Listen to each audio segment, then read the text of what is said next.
character is definitely something that you can shape and develop. It's just like everything else, or just about everything else in life. It's a muscle. And the more that you exercise it, the stronger it becomes. When you're working with senior leaders who have typically a track record of success, that's how they became a senior leader, I can imagine that there's part of them that goes, well, look, I don't need to work on my character. My character's fine. My character got me to where I am today. Why would I be working on that? And if you're coming with the Schwarzkopf kind of insight, which is like, look, it's leadership is character plus strategy. And if you only pick one, pick character.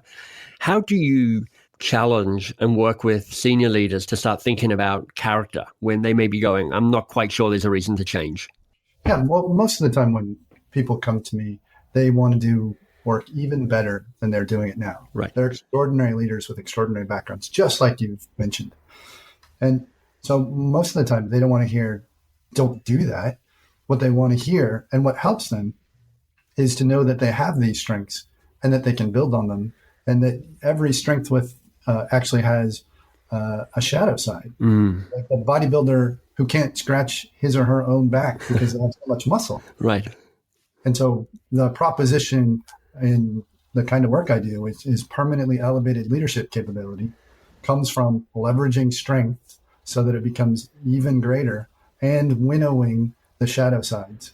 Well, I'm always drawn to the conversation about the shadow side because it's just kind of messier and juicier and harder.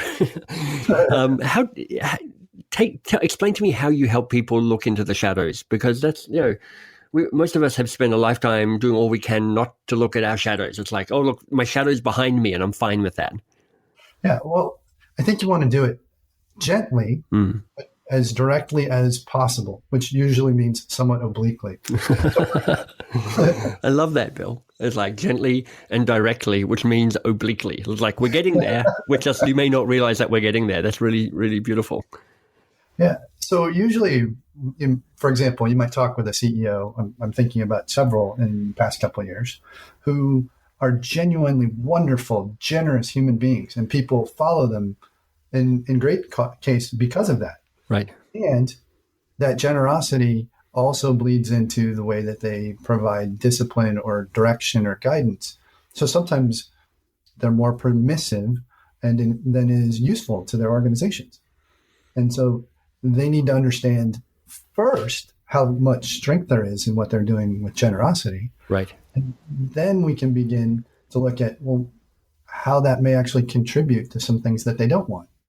You'll be joining a small but mighty group of people when you hit the subscribe button. Just down there.